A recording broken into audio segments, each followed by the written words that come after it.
And welcome back to the Boston Sports Summit. We got a big show tonight. It is, like I said in the headline, the beginning of the Dynasty and the fall of NBA All-Star Weekend. Welcome back to the show. My name is Tim Barnard, and I am just a typical Boston guy talking about the teams that he loves. And like I said, we got a big show for you tonight. We have the Patriots and the Dynasty. And then we're going to talk about the Red Sox and what a major collapse I think is bound to happen with them. Followed up by the NBA All-Star Weekend. And we'll mix in a little Bruins talk there too at the end of the show. So stay tuned for my thoughts on the Bees. But first things first. The Dynasty came out on Friday night or Friday, on Friday night. And for those of you who were paying attention on Apple TV Plus, it actually came out around like 9 p.m. on Thursday. So it was electric. Really was a big fan of it.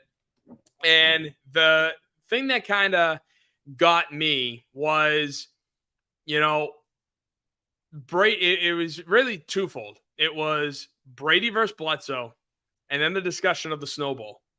And the thing that I want to talk about is Brady versus Bledsoe, right? The interesting thing to me was, now I'm going to set the scene for you. Okay, so I'm going to set the scene for you where myself, it's 2001.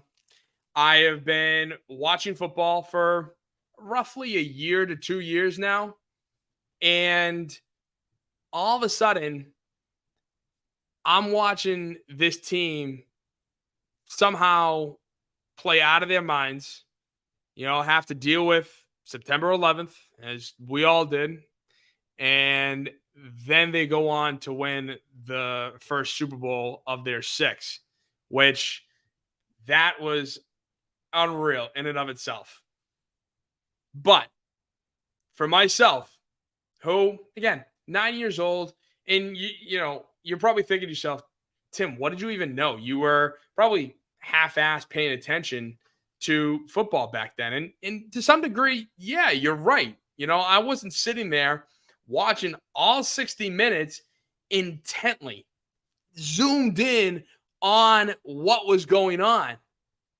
But one thing was for certain, was that I knew Drew Bledsoe, while he could throw, was not great. And I knew that the man would get sacked all the time. So now fast forwarding to now and them bringing up the Brady versus Bledsoe, chatter, which there was. It was interesting to me to find how much they played that up, right? Because the reactions to Bledsoe being injured was massive, and rightfully so. You have a guy who just signed a 10-year, $100 million contract, the first, I think, $100 million contract in the NFL. And then you have this no-name, 6th-rounder, pick 199, have to step in and expect him to at least hold water. At least have this team tread water by the time Drew comes back, and then he'd come in and he'd supposedly get his job back. Well, obviously, that's not what happened, because one of the things I loved about it was how they depicted Tom Brady and the team and their reactions to everything. Because rightfully so, Tom Brady steps up.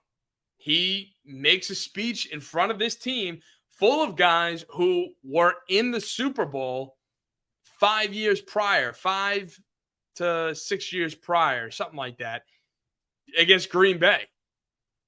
And they've lost, but the team was Willie McGinnis, Teddy Bruschi, Ty Law, Lawyer Malloy. That's just the defense. Then you have Troy Brown and Damian Woody, Joe Andruzzi on offense. And yet, here's this guy who came in, pick 199, Was the fourth string QB in his rookie year. Yeah, they carried 4 quarterbacks because Belichick, was afraid of dropping them. And he steps up and says to the guys, "Hey, you put your faith in me, and we'll go at it. I'll play hard, and I'll work my tail off if you guys play hard and work your tail off for me." Which I was like, that's great. It was cool to see not only Brady, but the team talk about that. Teddy Bruschi, in it discussed, oh, look at this guy. He's trying to be something. And, it was true because none of them knew. None of them knew Tom Brady was going to be this guy. I didn't know. You didn't know. Right? That's what that was. So, and then to have Tom Brady win a few games, go out to dinner with Ty Law and Lawyer Malloy, and then for Tom to have the brass balls to say, "I'm not giving this job up." Meanwhile, Ty and Lawyer are like, "Yeah, good for you. Good to have that mentality." And then them look at each other going, "Yeah, no, Drew's going to get his job back. Like, what are you talking about?" And it was interesting to me because when I remember all of it going down, it was Tom's job. And I was glad. At 9 years old, I was glad for Tom to have it because I just knew that Drew wasn't going to be the guy. Now, again, you're going to sit there and be like, you don't know what you're talking about. You were 9, this, that, and the other. And true. But I knew something wasn't right. Just like I knew that every time Derek Lowe stepped in as a closer for the Red Sox, they lost. Derek Lowe gave up blew a lot of saves when he was their closer. Then they moved him to starter, and the rest was history, which was great. I was pumped when they moved him to starter. But getting back to the point, I felt like this Brady Belichick thing got blown out of proportion.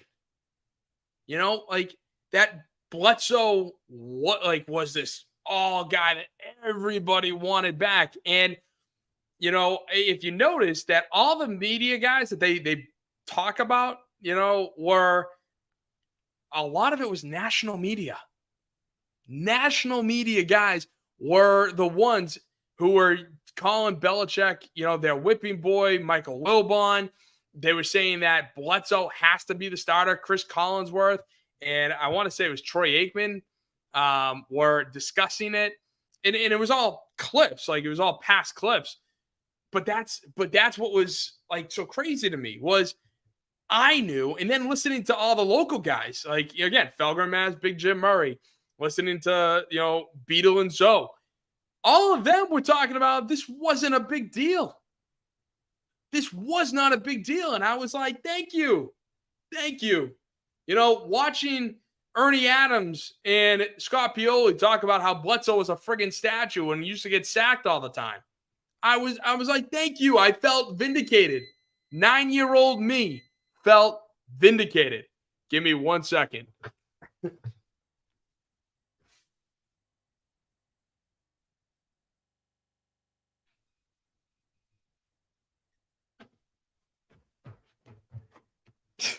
And we're back. Yes, we're back. Sorry. Had to take care of other way. Had to take care of a little dinner. Oh, I had it right the first time. And so yes, 9-year-old me felt vindicated. I knew what I was talking about at 9 years old.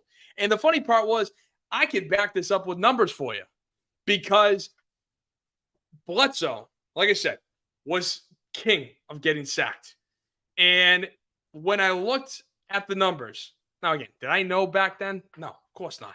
Was I paying attention? Was I listening to sports talk radio 24/7? Really? No, of course not. I was a friggin' kid. I was doing kid things while also watching the games with my father. But Bledsoe was sacked, tied for 4th most sacks in 2000 with 45. And in 1999, he was sacked 55 times. Second most in the league. And you think that he was going to be the savior?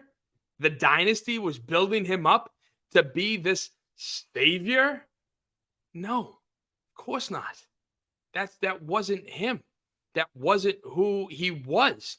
And while tragic, don't get me wrong, I felt bad for Drew.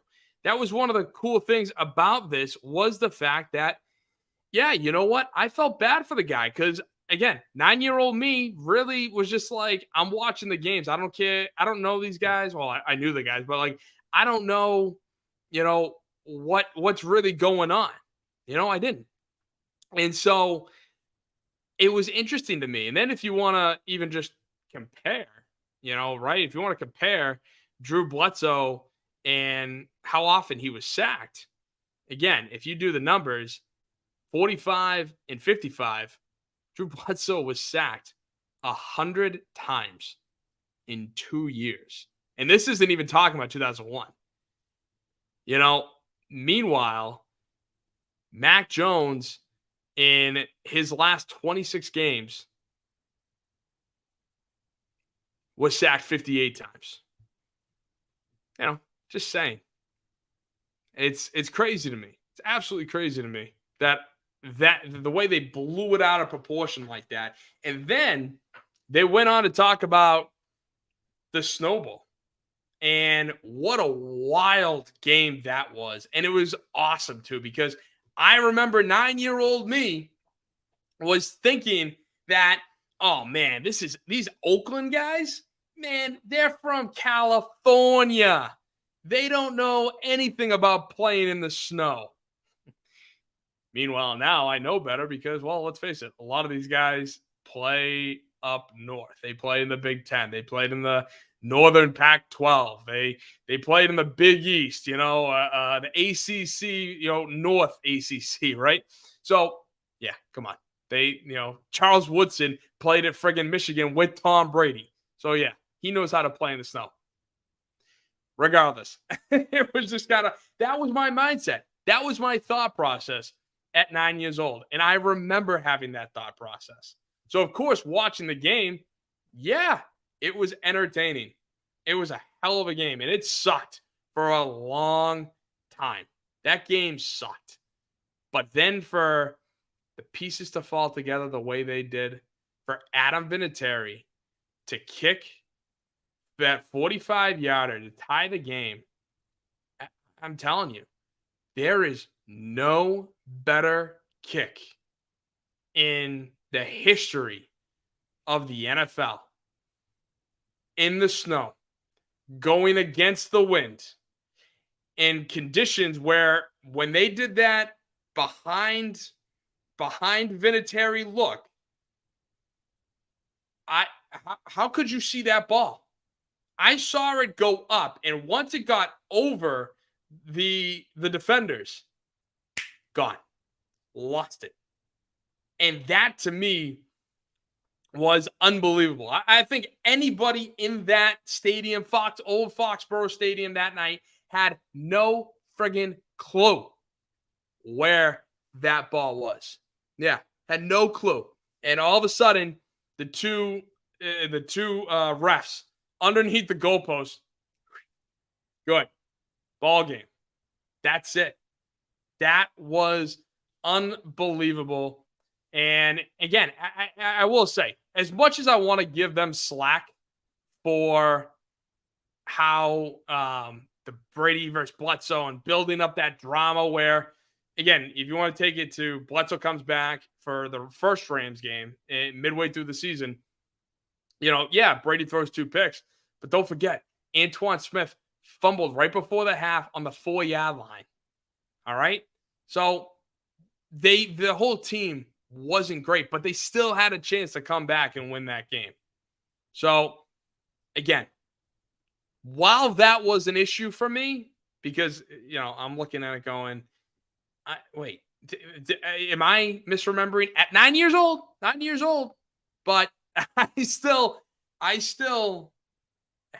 an basic understanding of the game. And I knew something wasn't right with Bledsoe in. But what I did love, I loved every second of it. I loved seeing old Foxborough Stadium. I loved rewatching the snowball and listening to the guys talk about it. And to be honest, listening to Tom and all those guys say, yeah, I thought it was a fumble. I have no problem with that anymore. And for all the Raider fans that want to sit there and, oh, that was a fumble. Guys, it's over. All right. It if you listen to the description of the tuck rule, Brady's arms coming forward, it's out here. He's trying to bring the ball back into his chest, and by the letter of the law, because he's bringing it back in, ball gets knocked out. It's an incomplete pass. So, sorry, Raider fans, but that was the one time you didn't get screwed. So, it was awesome to see that, and awesome to listen to Brady and have all the guys talk about a young Brady where he drank. He was a normal dude. He was human like you and me, right? He went out. He had fun with the guys. They played Tecmo Bowl, and God, his temper. That was me. That was me. I broke one of my controllers because I slammed it on the ground. Like I knew exactly what they were talking about. I knew exactly what he was going through. Brady stomping on the ground to reset the Tecmo Bowl game, I thought was absolutely hilarious. Ty Law was the star of the show. No two ways about it. I mean, he was just electric every time he spoke. And to have him talk about how they need to build a gold statue of Vinatieri's foot was hilarious to me. And Ernie Adams, it was he's a character. Not like a funny character, but a character that's like hidden and you just know he's there. He's just like mystical guy hanging around. And for him to say, if you're not in the building, you don't really know. I mean, bro, like, are there things that, yeah, a lot of the general public doesn't know? Of course. But there's speculation. There's the media. They kind of fill us in. Now, under Belichick and the martial law and the scrutiny that Belichick put on guys talking to the media, yeah, it was a hell of a lot harder for people to get stories out. But sometimes they were on the right track. And listen, I was in those buildings. I know what it's like, working for the Florida Gators, working for the Arizona Hotshots of the AAF. I was in there with the coaching staff, listening in on what's going on, figuring out who we're going to recruit, who we don't want to recruit, which guys have this priority, which guys have this priority. How are we going to, show them around campus? What if a guy that we don't want comes in? Well, if he goes to a school that we recruit heavily from, yeah, we're going to show him a hell of a time and make it feel like we're going to recruit him, because there might be a kid one day or in his class that we want.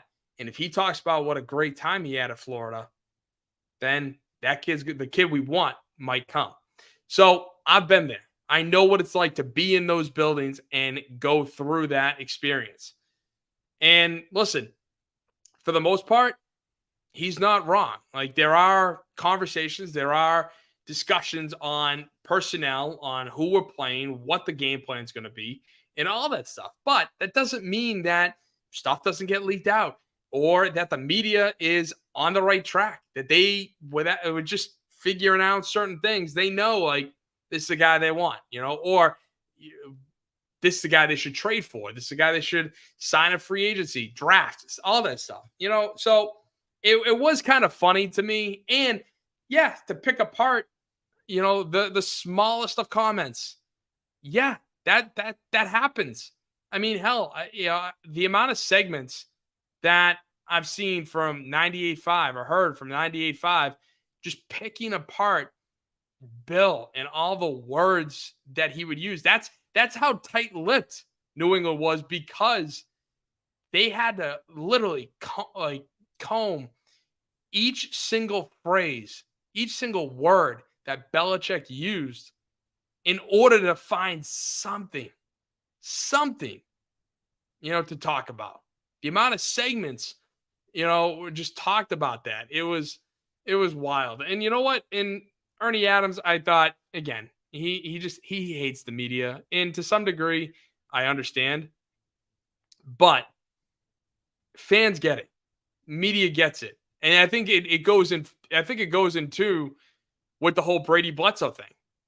Ernie Adams saying you don't know because you're not in the building goes in line with the media wants Bledsoe. The media thinks Bledsoe should be the starting guy. Whereas all the fans, myself and 9-year-old me included, we wanted Brady because he was new. He was different. And that's what we wanted.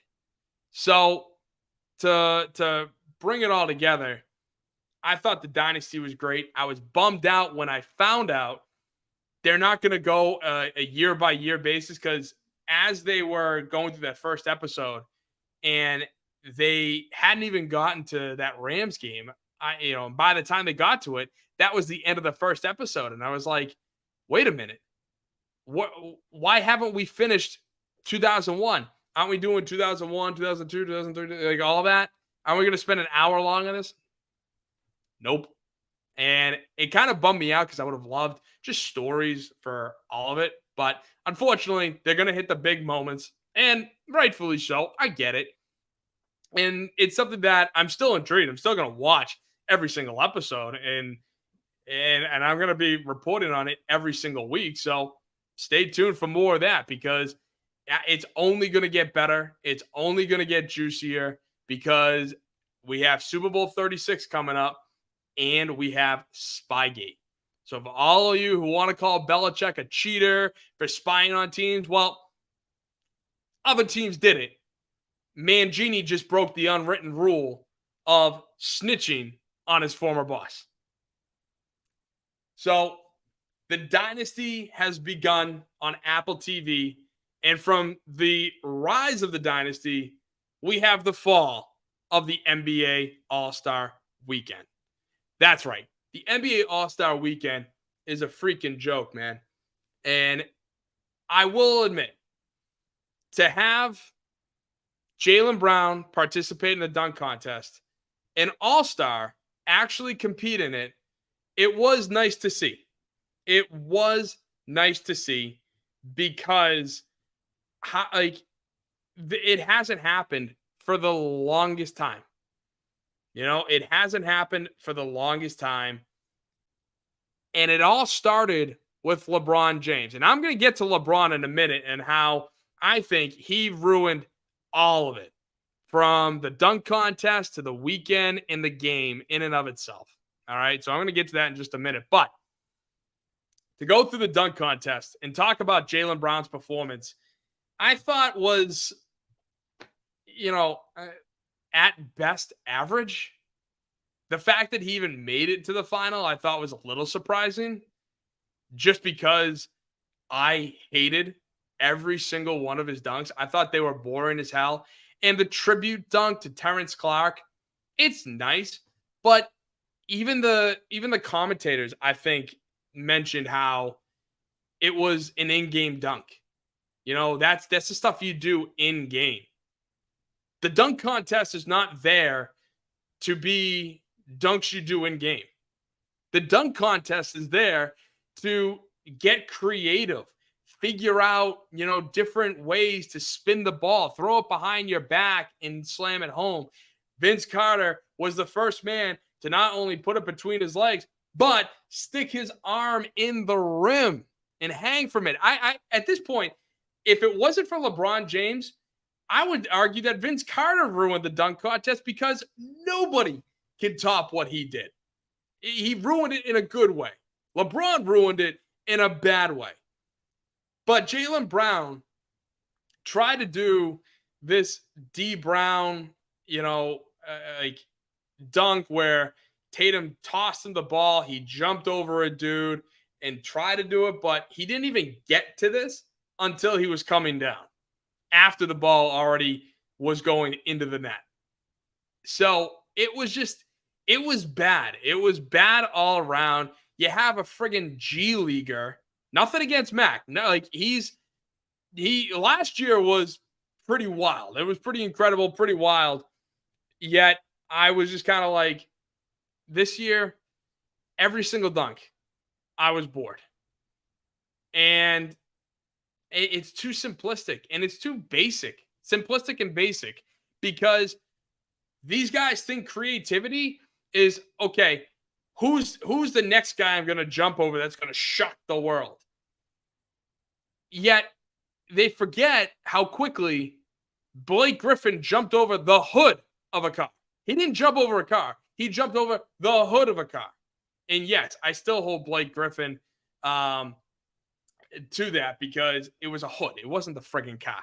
If he jumped over the car, then that would have been unbelievable. But he didn't do that. So the other thing I want to talk about the dunk contest was how the commentators were so upset that the judges penalized or could have penalized the guy for not nailing the dunk on the first try. And to that I go, well, yeah. If you can't hit that dunk on the very first try, bring out a whole new dunk. Because especially when, now if you go up and there's no indication on what you're doing, like if you jump up, realize the toss was bad or something to that degree, and you don't show what you do, then fine. Then I'm good with that. Then I'm good with the second attempt. But if you do the whole thing and that ball hits the back rim and bounces out, then yeah, you should switch to a whole new dunk. All these guys should have at least 6 different dunks to go to on command. They should. Because if you show what you did and you don't hit it, then I already know what it's going to look like. And because I know what it's going to look like, I am not impressed. If you hit it first try and then and it's unbelievable, then I'll jump out of my seat and think it's wild. Just like a guy in boxing or UFC, when they're in a scrum and all of a sudden you're thinking, they're just going back and forth. There's nothing crazy. And out of nowhere, done, out cold. Just like that. Then yeah, that's when I jump out of my seat. I'm like, whoa, what just happened? That's what I want to feel when I'm watching the dunk contest. Again, Vince Carter going through his legs had me jumped out of my seat all the way back then. That's how cool it was. But for these guys now, they have multiple times. They should have multiple dunks to do. And not the dunks where, okay, I'm going to trade out my jersey and do a basic dunk. No, you have to get creative with it. And I would love to sit here and say that, there's a great way to bring back the dunk contest. I'm telling you, I've watched better dunk contests off YouTube. And, now I think about it, hell, why don't we just have those guys come in and do the friggin' contest? Do something like that, because it's not good anymore. It's not entertaining. These guys are so afraid of getting hurt.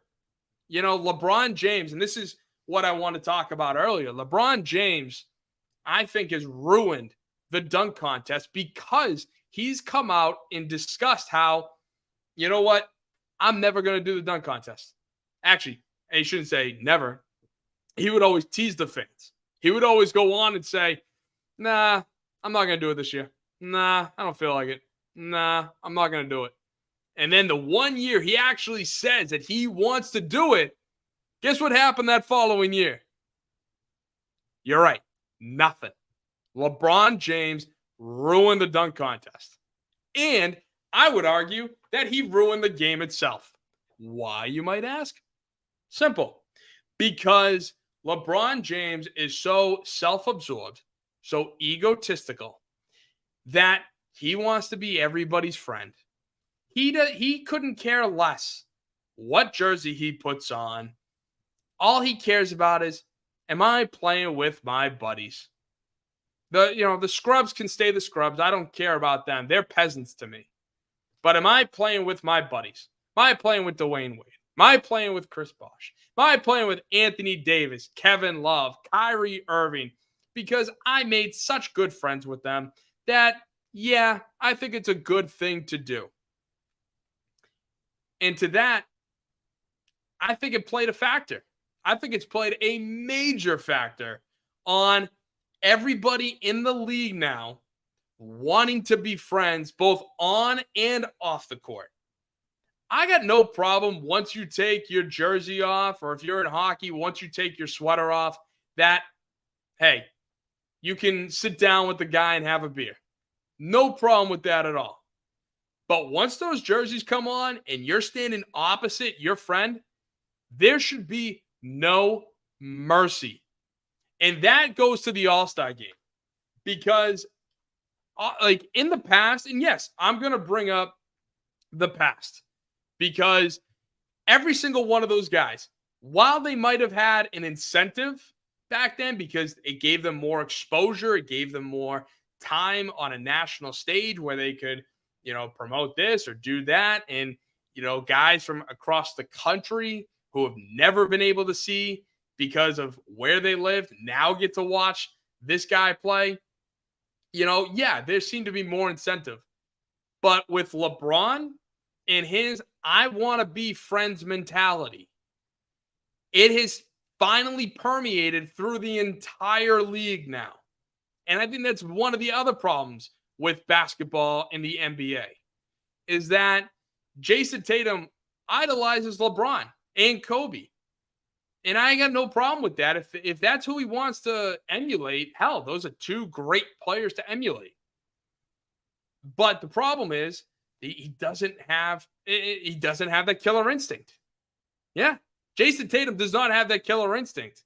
If anything, by the end of the game, everything speeds up for him and he panics.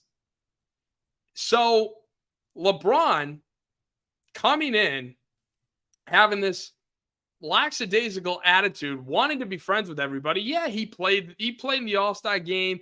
He enjoyed himself. But then it finally got to a point where everybody's thinking like him. Everybody knows everybody. Everybody's friends with everybody. It doesn't matter that they put on the other jersey. It doesn't. Jaylen Brown brought out Donovan Mitchell, to use in his dunk contest. So to have them be friends, it's absolutely affected the game. And that's why you saw all these guys chucking up these shots. When I think of an All-Star game, I want to think of the best versus the best. The best versus the best. And that they actually want to see who is better. Right? A lot of videos have been swirling around about 2001 and the All-Star game finishing, 107, 103 or something like that. But when you watch how the East came back and the reaction of all of those guys jumping up and down, losing their minds because of how they did it. They came back and they played hard and they were going against the top teams in the West. And, just this quick side note, NBA All-Star game, if you're going to keep it, bring back the fact that they can wear their Rhodes versus their whites. The East, Celtics get to wear their Celtics, Lakers get to wear their Lakers, so on and so forth. Bring that back, please. I don't want to see these crap jerseys. Every single All-Star jersey should never be made. It's useless. No one buys it, and if you do, you just have money to burn, basically. But getting back to the point, they were all just competing. Kobe Bryant was competing. I watched an interview with Kobe Bryant talk about how he competed in every All-Star game. And with him and Chris Paul, when they were on a team, according to Kobe, they almost, if at all, lost an All-Star game because they cared. They competed. Everyone else, nah, we're cool. And again, you don't have to be, visibly upset, but at least play some freaking defense. I mean, 397 points scored combined. The East breaking 200. I'm like, what are we doing? What in the world have we come to as an NBA fan base for honestly putting up with this shit? That's what bothers me. You know, I can't sit here and think of a better time to wait, a better way to waste my time than to watch the All-Star game. And I'm going to be honest with you. I turned the game on. I was ready to watch it at 8 o'clock. 8:10, nothing. 8:20, nothing. 8:25.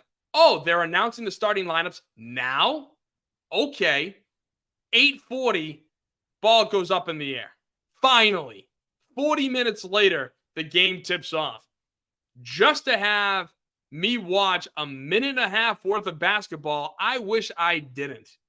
Because I could have reported to you the same exact thing had I watched 0 minutes.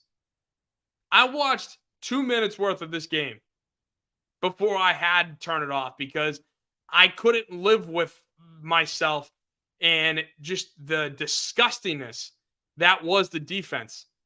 And the funny part was earlier that day, Larry Bird won an award for, I think, the best alumni or something like that, which I was like, oh, okay, just another award.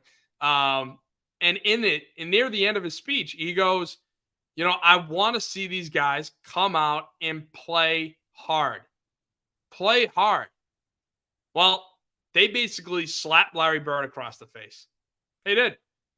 And when LeBron James and Damian Lillard were asked afterwards about how to fix the All-Star game, they go, well, there's a way to fix it. We just don't know how to do it. And to that I go, yes, you do. You flip the freaking switch like it's the in-game tournament. Like it's a regular season game where you're actually competing against the top team in the league or in your conference. You know? Or it's the friggin' playoffs. Either way.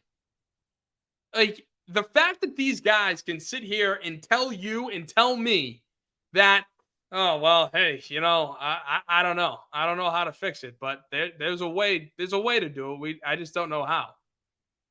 It's a joke. And if you want to tell me that paying them more money is what is going to work, almost every NBA All-Star is making well over $20 million a season. And so what? 500K, a million is really going to be enticing? No, it's not. It's so dumb and insulting to the fans that this is the product that they consistently put out. You know, every now and then you have that change. The first time they changed the All-Star game where they did it, you know, points by quarters, and that fourth quarter, they actually played a little bit tougher on each other. We were praising that like, oh my God, they actually know how to play defense in the All-Star game. And now we've come to the point where, nah, we're good. We don't need that anymore. You know, and I don't know about you, but for me, I am just disgusted. And it makes me sad because I love the game of basketball. And I wanted to be an NBA player growing up. I did. Come to realize that, well, I don't have the right genes standing at 5'9". You know, I'm no Mac McClung here. I can't jump out of a friggin' gym. But it's tragic to me that this sport that I loved, and I loved Paul Pierce, Garnett, you know, I hated Kobe Bryant. And yet I respected the hell out of him. But those eras are long gone. Now we've come to the age of, you know, you blow on a guy and it's a foul. You've come to the age where everybody's buddy-buddy with one another. And there's there's no hatred because your best friend put on the other team's jersey. If you want to be friends off the court, I got no problem with that. And that's at least what the WWE had right for the longest time, is none of those guys, when they were in public, broke kayfabe. And for those of you who don't know what kayfabe is, it's keeping your character present and alive while you're in front of public versus sitting down to dinner with your rival at the time, But back then, there was that mutual hatred. There was that mutual respect. Listening to Kevin Garnett talk about how much he hated the Lakers when he was wearing Celtic green, I thought spoke so much volume. And to see their reaction, him and Pierce, when Allen defected basically to Miami, for less money because of, Allen's relationship with Rondo. And to see Garnett and Pierce with that hatred. Now, I don't think it should have extended as far as it did, but there was something for them to play for, play against. You need that hatred. You need that rivalry. Red Sox, Yankees, Pedro Martinez, just using Don Zimmer's momentum against him. He didn't throw him. He just guided Don Zimmer away from him because Don Zimmer, for some reason, was sprinting at Pedro Martinez. Explain that one to me, Yankee fans, because I will tell you time and time again that Pedro never threw him. He just guided him out of his way, and Don Zimmer just tripped over his own self. All right? And then to have Clemens not even, just throw a high pitch near Manny Ramirez, and for Manny Ramirez to charge the mound at Roger. The hatred between the Red Sox and Yankees, bring that back. The mutual hatred between rivals in the NBA, bring that back. All right? No more of this friend stuff. If you're gonna bring the All-Star game back to its original form, have these guys want to compete to see who is better, not who can chuck up the most threes. And I think that's probably a part of why the NBA All-Star game is ruined too. Probably a minor part, but every single player can chuck a three up there. There's no more driving through the hole, posting up, any of that. It's definitely long gone. And to sit here and tell me that money's going to be the solution, if it is, then these guys are too much in their heads. And to be quite honest with you, I'm going to leave you with this one. I believe that the NBA players couldn't care less about their fans. I really don't. And it goes to show every All-Star weekend. I think it goes to show when they sit nights out, when they have their rest days, even though they're not injured. They're claiming to be, but they're not. They're just, relaxing, taking the night off because they're load management. That's the word I'm looking for. They're dealing with their load management. Yeah. I think NBA players couldn't, don't care. They don't. They're making too much money. They're playing a child's game, and that's how they treat you and me. It's tragic. Now, if you wanna talk about that, we can definitely go into it further. You can hit me up on any of my platforms below. You can hit me up on my Instagram at Boston Sports Summit. You can hit me up on my Twitter at Boss, as you see below. It's BOS, and then Sports Summit. All right, and then you can hit me up even on my YouTube, Boston Sports Summit. All right, let's have a discussion about this because, like I said, I am coming around to the point where I think the NBA players truly don't care about their fans. So, and speaking about not caring about their fans, John Henry of the Boston Red Sox. I've said this time and time again. Now, how am I going to talk about the same thing even more? It's because the Red Sox keep giving me, content to bring to you because of how insane this organization has become. One of the most famous phrases is a house divided cannot stand. And I think that's exactly what we're seeing because, as I've told you time and time again, as you've heard from probably a lot of other Red Sox media guys who don't hold ties to either the Boston Globe or the Red Sox organization, they have been struggling. And I know you also are disgusted with how this team has performed over the last few years. And also disgusted at the fact that, when we ask them to bring in high priced guys who can come in and help out immediately, they're like, nah, we don't want to.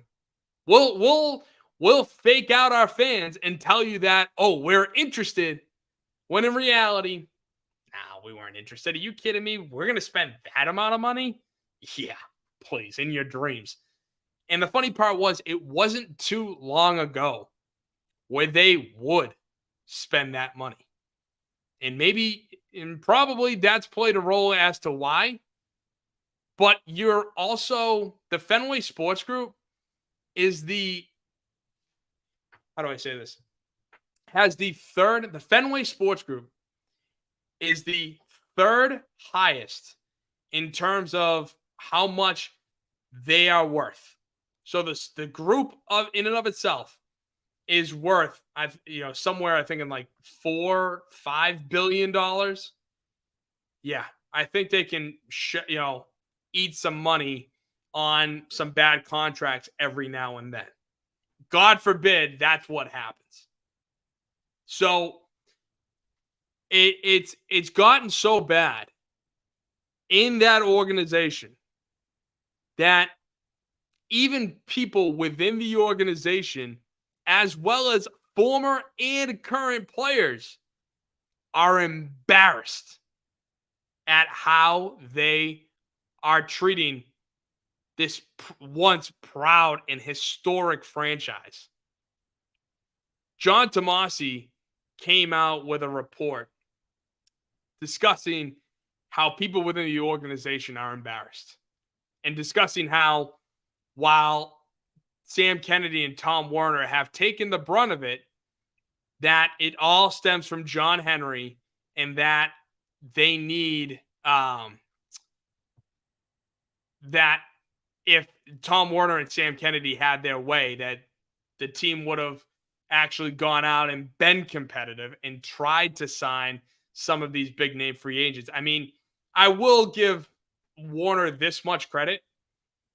He can't be stupid enough to say that we're going full throttle, to then say that, oh, when I say we're going full throttle, I mean that's how I live my life, as full throttle.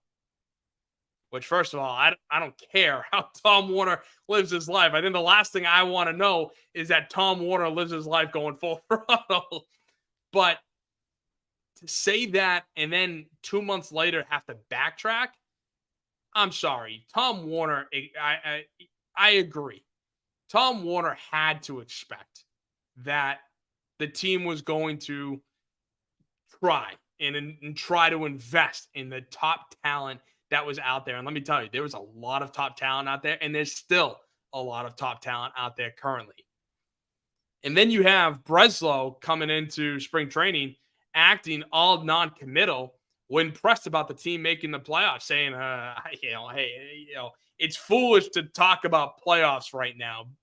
And he's doing it because he knows this team sucks.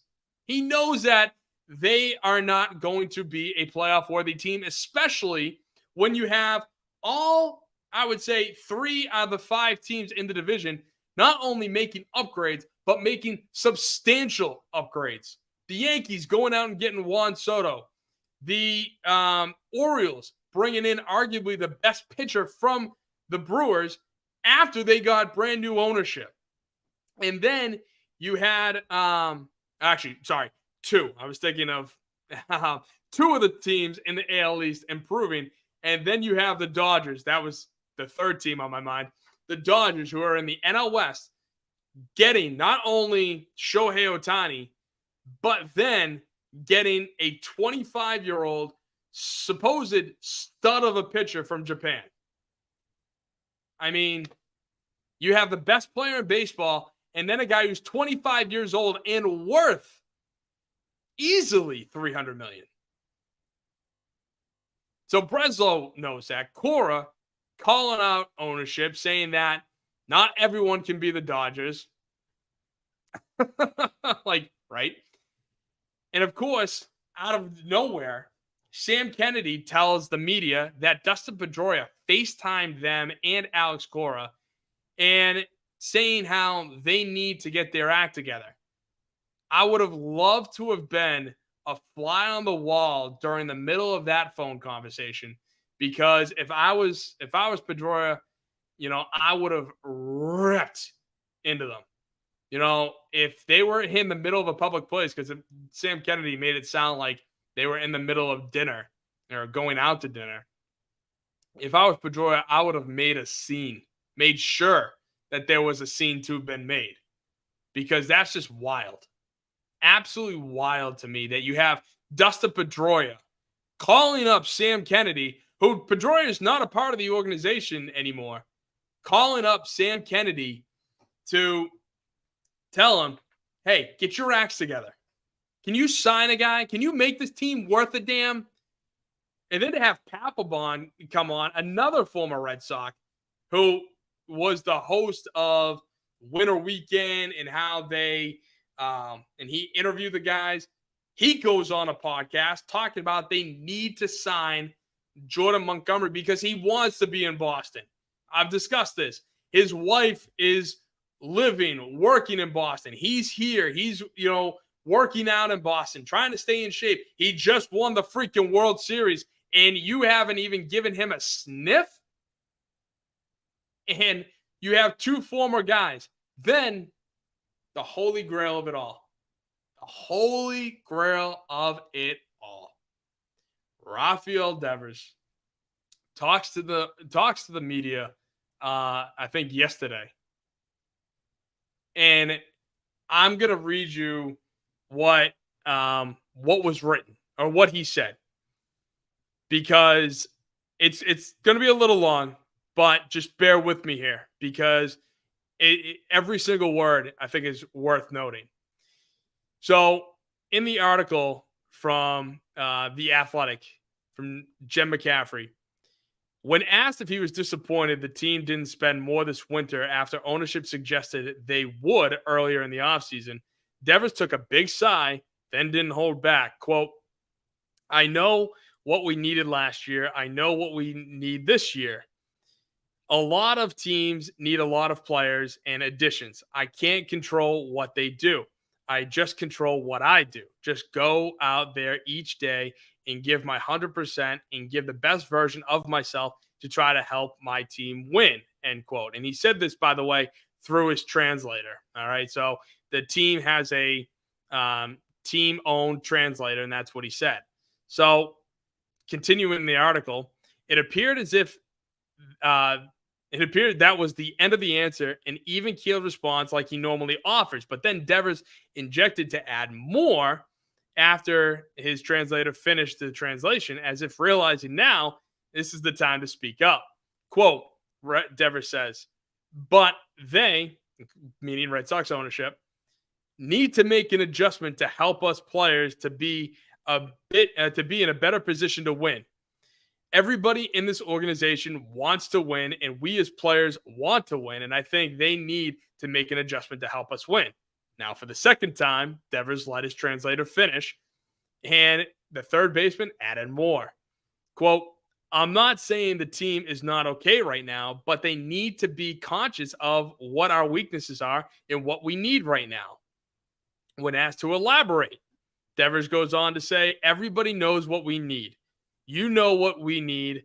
They know what we need. It's just some things that I can't say out loud. But everybody knows the organization or knows the game, knows what we need. Now, normally, I would take this at face value and say, yeah, everybody knows what they need. The Red Sox need starting pitching desperately. Desperately. And it's not coming from our farm system anytime soon because all our top prospects are fielders, outfielders, infielders, and a catcher. We have zero, I'm pretty sure, top 100 prospects that are pitching. So when looking at that, I'm laughing, going, thank you, Devers. You are the man to call out ownership because he needs to. He just signed a long-term deal with the Red Sox worth $300 million. He needs to be the guy to call out ownership because guess what? Nothing they can do. And if they do something and they trade him, guess what? He's going to be pumped because he's going to go to a team that actually cares, that actually wants him. And so to him, it's a win-win because either they do something or I'm traded to a team that actually wants to win and wants to do something. But then I heard this little nugget listening to 98.5's Felger and Maz earlier today, where Michael Felger talked to Michael Hawley, and apparently Michael Hawley went across the hall to the Telemundo broadcasters, and they, in their own minds, were able to translate what Rafael Devers actually said. And the reason why I say actually said is because I don't know if you picked up earlier when I described his interpreter, but his interpreter's team bought. So when Michael Hawley was talking to the Telemundo guys, apparently Rafael Devers was saying a lot worse than what the translator translated. Because obviously, with the translator being team owned, and Rafael Devers, if he were to say F John Henry, you think that the translator who is owned and bought for by John Henry is going to reiterate that Rafael Devers said F John Henry? I don't think so. So I thought that was a wild bomb. And one of the times where, you know what, I wish either Rafael Devers spoke English or I spoke Spanish, because if I could just sit there and listen to Rafael Devers and know exactly what he's saying word for word, and it is dirtier than what that translator gave us, oh man, let me tell you, I would have been all over that. And I'm bummed that I don't speak Spanish. But even if it wasn't as dirty as I would hope for it to be, it is still, it's still bad.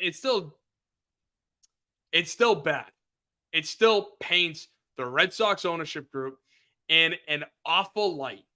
It still paints them as these guys who are in it for the money.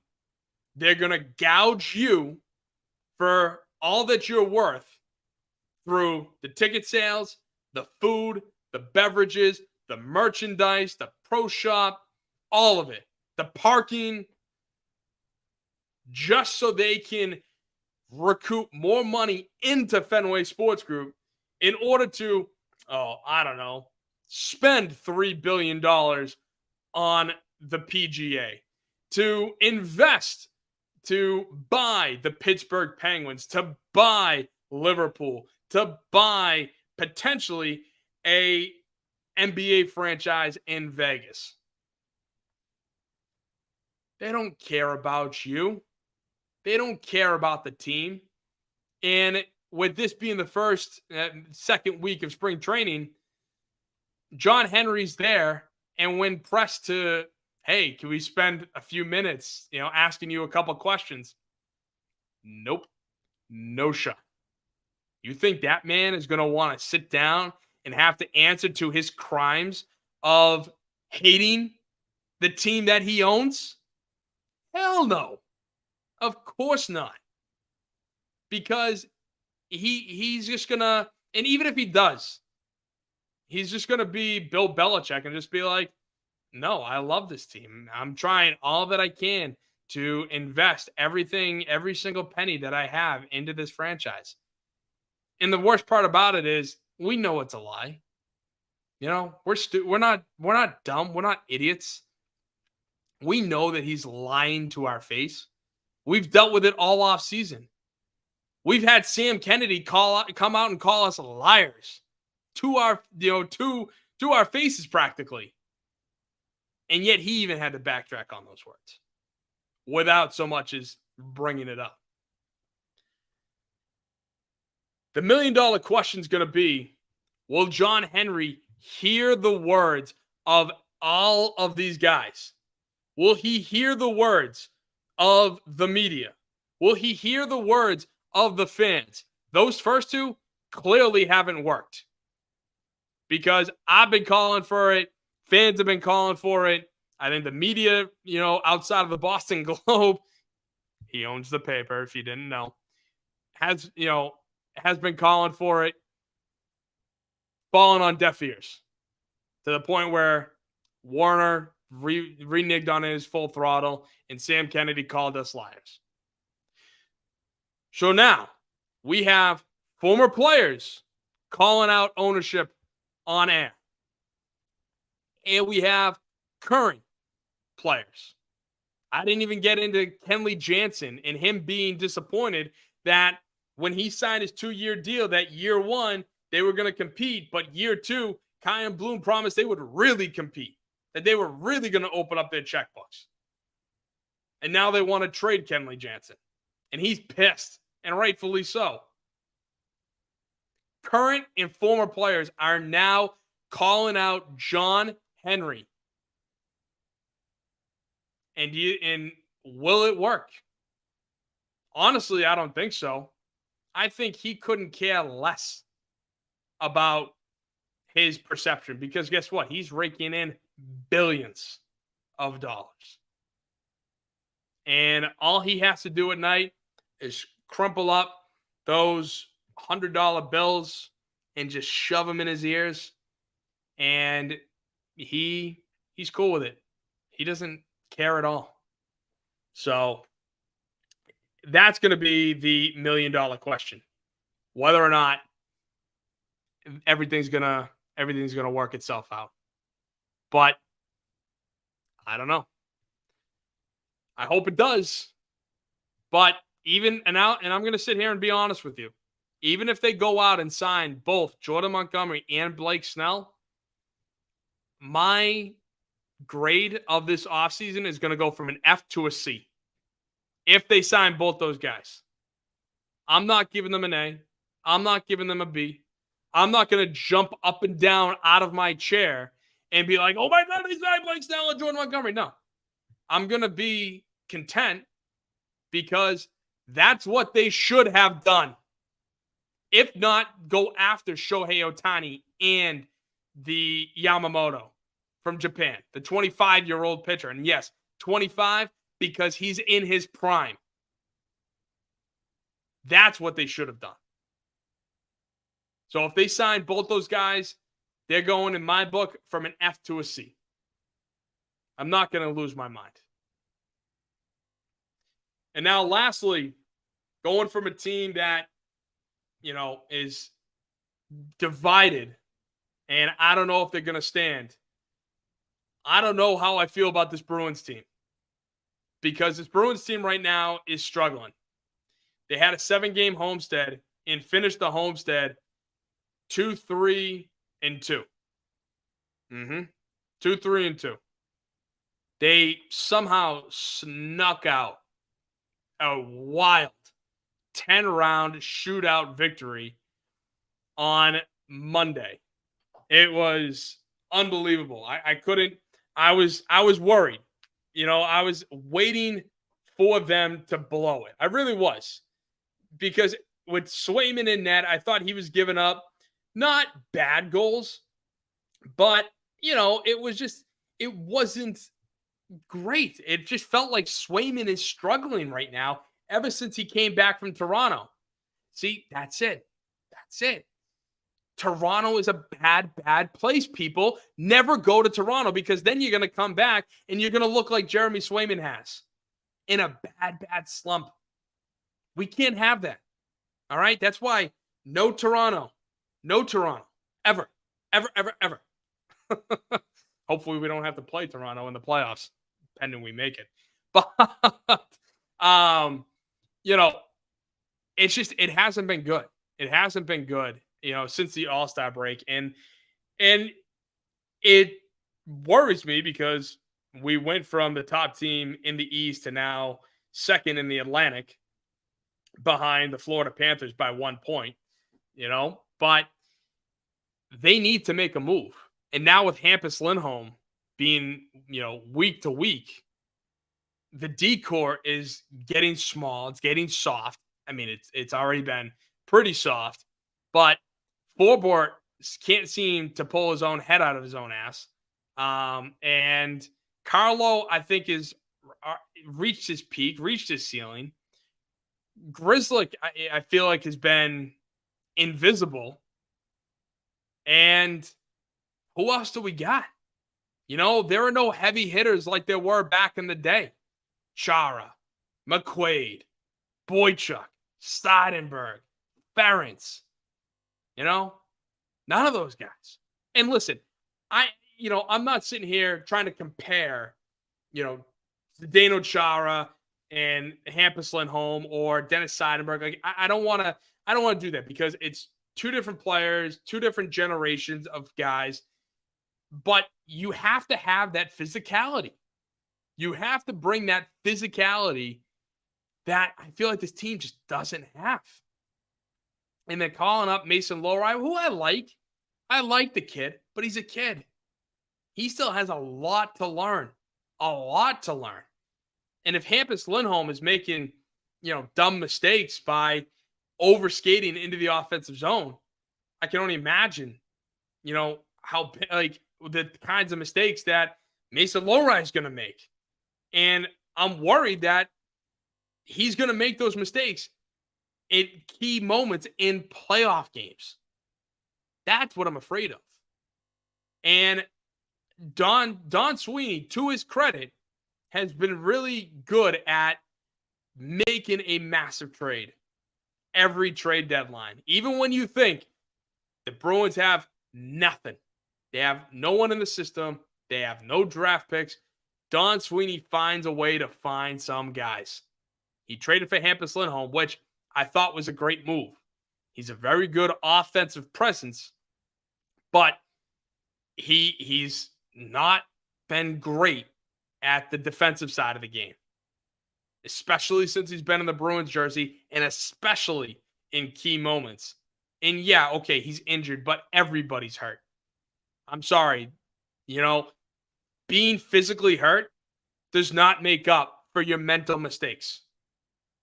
Overskating in the offensive zone is a mental mistake, which can lead to a 2-on-1 situation or potential breakaway, depending on what the other defenseman did. Mental mistakes should not happen, especially when you're injured. Because I don't know how you can, make a mental mistake and think that you're still fast enough to get back in play. But he traded for Tyler Bertuzzi and Dmitry Orlov last season, which was a great move. Unfortunately, we stuck with a goaltender who was clearly hurt, and we didn't want to move to Swayman early on. Which, if we went to Swayman after game 1, I think we would have beaten the Panthers. Because Swayman was just as good, if not just under Linus Ullmark. And that was a massive downfall as to why the Bruins didn't advance out of the first round, even though they beat every friggin' team, with their eyes closed last season. And right now they're going through a tough spell, especially a tough spell at home, which really, that says a lot. It's home ice. You need to protect home ice. And I'm hoping that this bad spell they're going through is the adversity that they needed last season. The Bruins, I didn't think adversity mattered. I thought it mattered, but only a little bit. I didn't think it was really a big deal. But after what happened with the Bruins last season, they've really, I hope they can figure out a way to dig themselves out and figure out a way to come back and be the team that held that number one spot in the Eastern Conference and number one spot in the league again. So they have a lot of work to do. March 8th is going to be the trade deadline. So March 8th is, let's see, 1, 2. It is 2 weeks from this Friday. So next week, I'm going to bring to you a full list of guys I think the Bruins need to trade for in order to bolster their roster. And hopefully these guys will be able to stick around longer than just being a rental. So stay tuned for next week's show where I'm going to bring that list to you and a lot more. Joe Mazzulla did win his 100th game as the Celtics head coach. I'm going to be talking more about that next week. And the Celtics are getting back in action on Thursday. And the Bruins are going to be playing Edmonton tonight starting at 10 o'clock. So stay tuned to watch that game and tune in to the Boston Sports Summit next week. Same time, same place, 7 p.m. Eastern time on the Grid Networks right over there. The Grid Networks YouTube channel. And you can also, you have any thoughts of what I said, you want to go back and forth, you agree, hit me up. I am Boston Sports Summit. Where is it? Oh, there we go. Boston Sports Summit on Instagram. Shoot me some DMs. You can tag me, on Boston Sports Summit on Twitter or X at BOS Sports Summit. And then you can check out all my segments, all my shorts on my YouTube channel, Boston Sports Summit. Thank you guys so much for listening. Thank you to the Grid Network for sponsoring, hosting this show. And as you know, I am your host, Tim Barnard, and I am just a simple Boston guy talking about 4 of the teams that he loves. So thank you all for listening, and have a great rest of your week. God bless everybody. Have a good one.